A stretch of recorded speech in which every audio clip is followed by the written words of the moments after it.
As ruas cheiram a castanhas e milho assado. Ao pé do Bósforo, o perfume de fim de outono mistura-se com o do peixe. Mais uns passos e temos um caleidoscópio de cheiros. Começamos a mergulhar no bazar das especiarias. Há queijos, doces, grãos e pós de mil cores. Em menos de nada, empurrados pela multidão, entramos nas galerias do Grande Bazar. Vários vendedores turcos franzem a testa quando dizemos que vimos de Portugal. Chegam a perguntar-nos se isso é na Europa. Só a palavra mágica Ronaldo faz acender uma luz.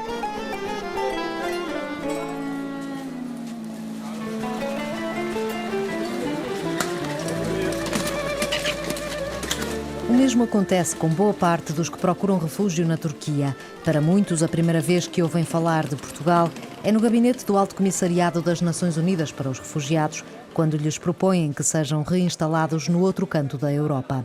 Para Rateb Dabah, o imaginário da cultura portuguesa começou a desenhar-se quando o resto da família chegou a Lisboa.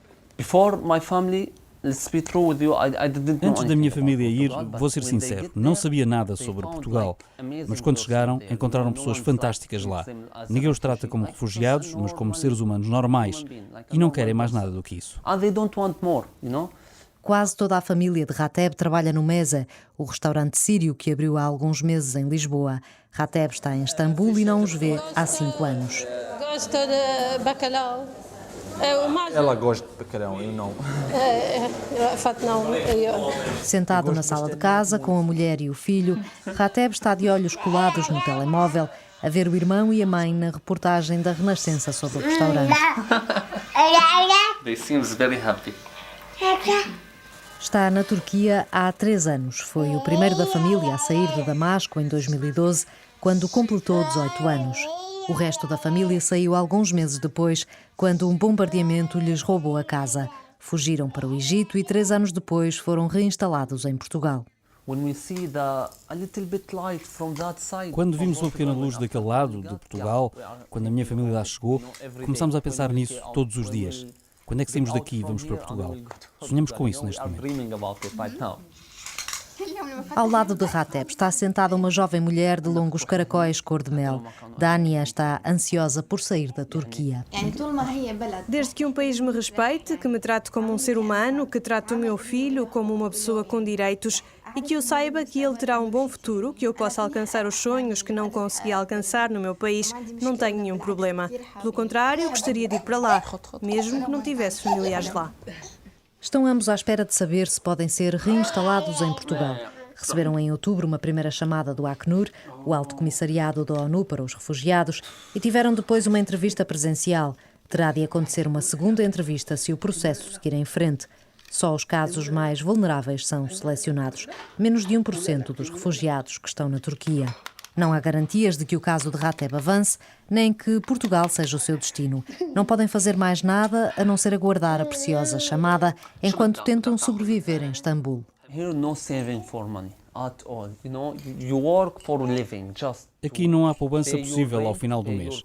Trabalhas para viver, só para pagar a renda, as contas e para comer. E nem sequer de uma forma boa, só mesmo para sobreviver. E este aqui também precisa de muitos cuidados. Also this one, we need a lot of care. Dania tem 23 anos, Rateb tem 24. Nunca sentiram tanto a falta de uma rede familiar como no último ano, quando nasceu Imad. Todo o aconselhamento disponível está a mais de 3.000 quilómetros no telemóvel de Fátima, a mãe de Rateb e chefe de cozinha do Meze.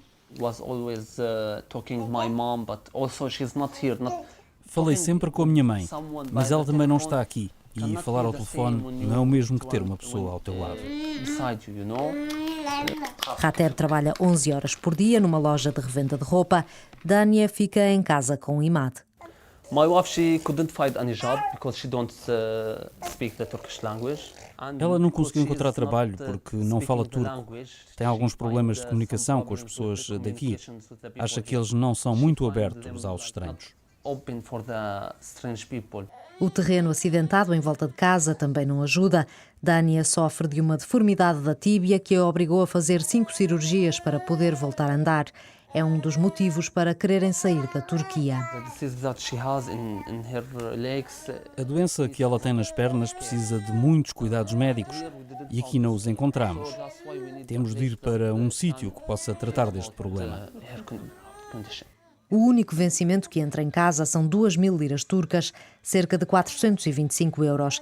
Mais de metade é gasto na habitação.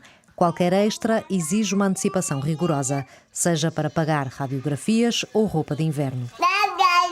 O pequeno Imad rodopia pela sala a tentar agarrar as câmaras e microfones que de repente lhe invadiram o espaço. Só conhece a avó, os tios e primos pelas videochamadas que fazem regularmente.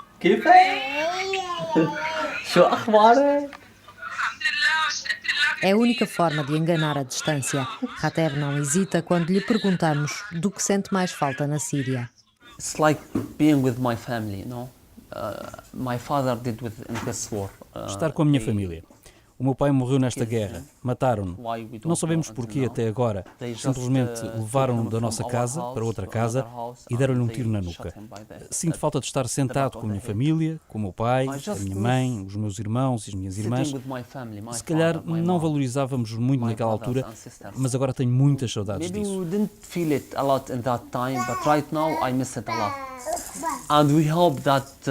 E esperamos ter alguma ajuda para o podermos fazer novamente, sermos reinstalados em Portugal e estar com a minha família novamente.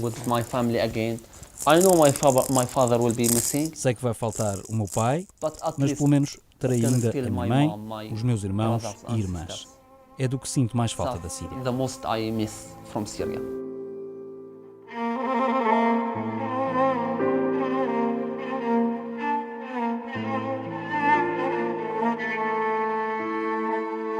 Se o processo correr bem para Rateb, o próximo passo será com a Organização Internacional para as Migrações. Cabe-lhe dar informação aos refugiados sobre o país que os acolhe e organizar o transporte. Dmitro Dmitrenko, um dos responsáveis pelo gabinete da IOM em Istambul, não comenta casos concretos, mas explica a teoria.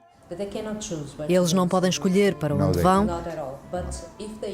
mas se indicarem preferências... Isso será tido em conta, mas eles não escolhem. Depende sempre do que o Acnur disser e no que o país de reinstalação disser também, infelizmente.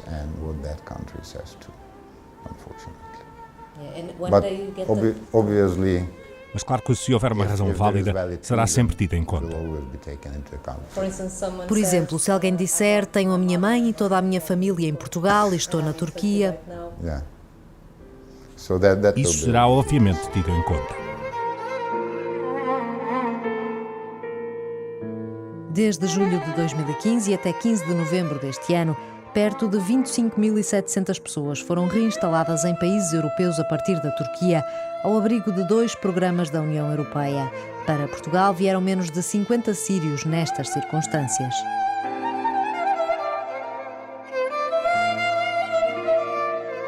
As dificuldades da família Dabá têm incontáveis réplicas por toda a Turquia, o país que acolhe mais refugiados em todo o mundo. Pelas contas que a Direção-Geral para a Gestão da Migração da Turquia enviou à Renascença em novembro, há 4,2 milhões de migrantes e refugiados no país, dos quais 3,3 milhões são sírios. Menos de 8% estão nos campos de acolhimento que se concentram no sudeste do país, mais perto da fronteira com a Síria.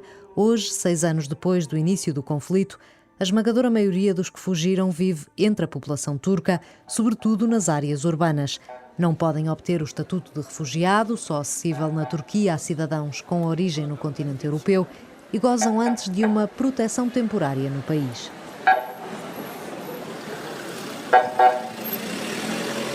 Com quase 15 milhões de habitantes oficiais, Istambul é a 5ª cidade mais populosa do mundo. Só ali, onde a Europa e a Ásia se encontram, estão registados mais de 500 mil sírios. Estima-se que o número real chegue já perto de 1 milhão, mais do que em toda a Jordânia. É a província com mais refugiados em toda a Turquia. No coração da cidade, no bairro de Fatih, há cafés, restaurantes, livrarias, talhos, mercados, lojas de doces abertas por sírios, que empregam sobretudo sírios, frequentadas maioritariamente por sírios. Um cheiro particular sente-se na rua. Os grãos de café misturados com cardamomo trazem a Síria para o coração de Istambul.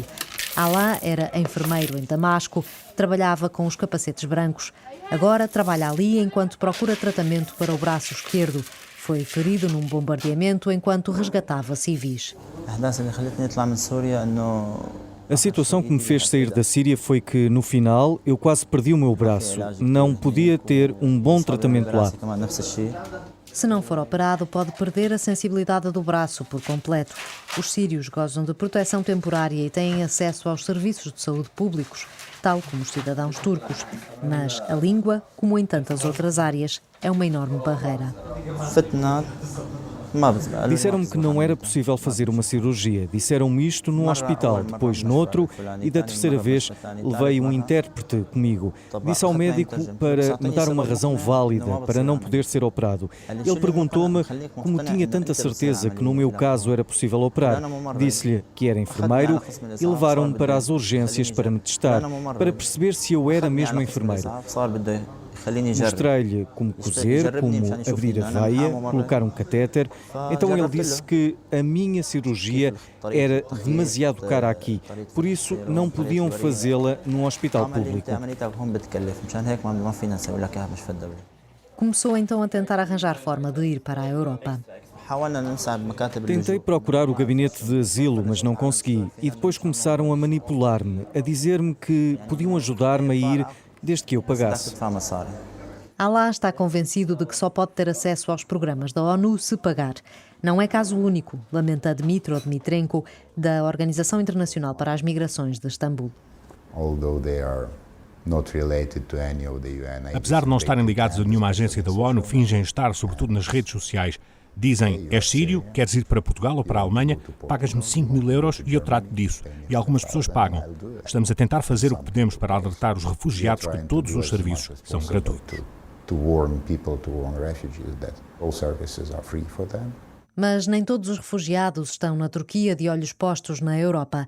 Muitos estão num polo oposto, com a vida em suspenso, à espera de poder regressar à Síria.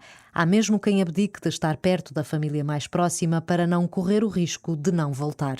Rani Al-Medlis participou nos protestos contra o regime sírio, esteve presa e acabou por ter de fugir do país com os filhos, um jovem de 28 anos e uma rapariga de 24. Eles decidiram ir para a Alemanha. Rania decidiu ficar na Turquia. Quero voltar à Síria. Oxalá regressemos em breve. Aqui sentes que ainda estás muito próximo e que podes fazer alguma coisa. Não quero que a distância seja longa, porque a vida pode afastar-me em termos de educação na Europa. E a aprender e trabalhar e o regresso podia ficar adiado. Eu não quero demorar. Quero regressar à minha casa e os meus filhos também. Os que colocam a vida em espera, como Rania, não têm a intenção de se integrar na sociedade turca. Os que quiserem não têm esse direito em pleno. A Turquia trata os 4 milhões que ali procuram refúgio como convidados, porque o sistema de asilo turco foi concebido apenas para acolher temporariamente, enquanto as pessoas não seguiam viagem para outros países. Metin Sharabatir, presidente do Centro de Investigação em Asilo e Migração de Ankara, antigo porta-voz do Acnur na Turquia, defende que o termo convidado já não é suficiente. Of course it has somehow good connotation, but claro que tem, de certa forma, uma conotação positiva, mas não abarca os direitos dos refugiados.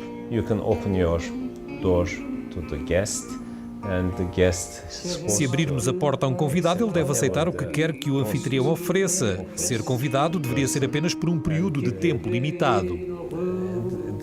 Being a guest should have a limited time. A União Europeia colocou quase 3 mil milhões de euros de ajuda financeira no terreno, como estabelecido no acordo que fez com a Turquia em 2016, e uma segunda tranche do mesmo valor deverá estar a caminho.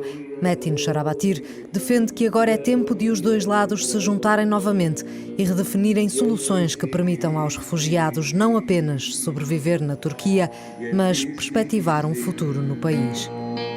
kimseler görmeden yaroy yaroy yaroy yaroy yaroy yaroy. Gel gizli gizli gel